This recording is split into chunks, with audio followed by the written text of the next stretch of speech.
अस्सलामुअलैकुम नाजरीन। वजीर दिफा ख्वाजा आसिफ साहब का एक क्लिप सोशल मीडिया पर वायरल हो रहा है और उस क्लिप की वजह से वो शदीद तनकीद का सामना भी कर रहे हैं। अब वो जो क्लिप है उस क्लिप में आखिर है क्या, और उसके बाद जो सोशल मीडिया सार्फिन है उनका क्या कहना है वो और उसके साथ साथ जो सियासी रहनुमा हैं उन्होंने भी अपना रद्द-ए-अमल जाहिर किया है, अपना रद्द-ए-अमल शेयर किया है, वो भी मैं आपके साथ शेयर करूंगा। और मैं सबसे पहले आपको ये बताऊं जी, ख्वाजा आसिफ साहब ने स्काई न्यूज को इंटरव्यू जो दिया उस पर सख्त रद्द-ए-अमल आया है। सोशल मीडिया सार्फिन ने वजीर दिफा के इंटरव्यू को पाकिस्तान पर हमला करार दे दिया है। एक वजीर को आलमी सतह पर कौम की तौहीन की इजाजत नहीं होनी चाहिए, ये सोशल मीडिया सार्फिन कहते हैं जी बंदे को वक्त के हिसाब से बोलना चाहिए। ख्वाजा आसिफ जुगतों और गालम गलोच तक महदूद रहे, ये सोशल मीडिया सार्फिन कहते हैं। और सोशल मीडिया सार्फिन ये किस वजह से कहते हैं वो मैं आपके साथ शेयर करता हूँ जी। ये जो स्काई न्यूज की एंकर पर्सन है उन्होंने एक सवाल किया, वो कहती है लेकिन सर आप ये तस्लीम करते हैं कि पाकिस्तान एक तवील अरसे से इन दहशतगर्द तंजीमों की पुष्टपनाही का रिकॉर्ड रखता है।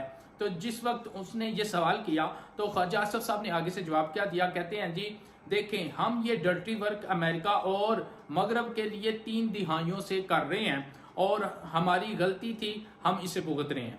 ये ख्वाजा साहब ने ये इस तरीके से उन्हें जवाब दिया। मैं रिपीट करता हूं, कहते हैं जी देखें हम ये डर्टी वर्क अमेरिका और मगरब के लिए पिछले 3 दिहाइयों से कर रहे हैं और ये हमारी गलती थी, हम इसे भुगत रहे हैं। अब उन्होंने ये बयान दे दिया है और इन हालात में दे दिया है जिस वक्त इंडिया जो है वो पाकिस्तान के ऊपर पहले ही इल्ज़ाम लगा रहा है कि बलगामा में जिस तरीके से वो काम हुआ है और जिस तरीके से वहां पर उनके जो टूरिस्ट हैं उनको कत्ल किया गया है, वो पाकिस्तान के ऊपर इल्ज़ाम लगा रहा है, पाकिस्तान के ऊपर ब्लेम कर रहा है। और इन हालात में ख्वाजा आसिफ साहब ने ये स्टेटमेंट अपनी दे दी है। उनकी इस स्टेटमेंट पर पीटीआई के रहनुमा हैं जी शहबाज गिल साहब, उन्होंने एक अपना रद्द-ए-अमल जाहिर किया है, वो मैं आपके साथ शेयर हैं। जनरल साहब इसको कोई पंजाबी ट्रांसलेटर दे दिया करें साथ, ताकि जनाब का जुगत मारने का जो सवाद है वो भी पूरा हो जाए। इनकी बेशर्मी की कीमत अब हम सब उठाएंगे, लेकिन कसूर इनका नहीं, कसूर हमारे जर्नैलों का है जिनको ये वाला सौदा चाहिए।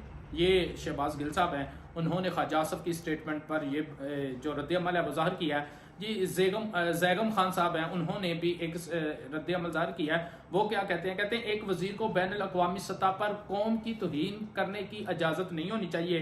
पाकिस्तान के इक़दाम दुरुस्त थे या गलत, ये एक अलग बहस है।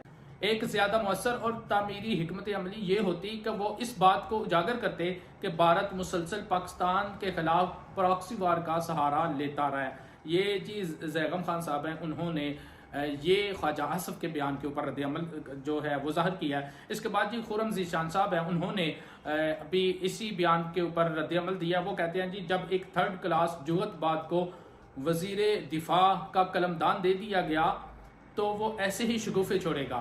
अब भुगतना तो पड़ेगा, क्योंकि कुछ अर्सा पहले नवाज शरीफ साहब ने भी ये कहा था, बम्बई जो इंडिया में हमले हुए थे उस पर उन्होंने स्टेटमेंट दी थी और वो उस स्टेटमेंट की वजह से भी पाकिस्तान को काफ़ी नुकसान पहुंचा था।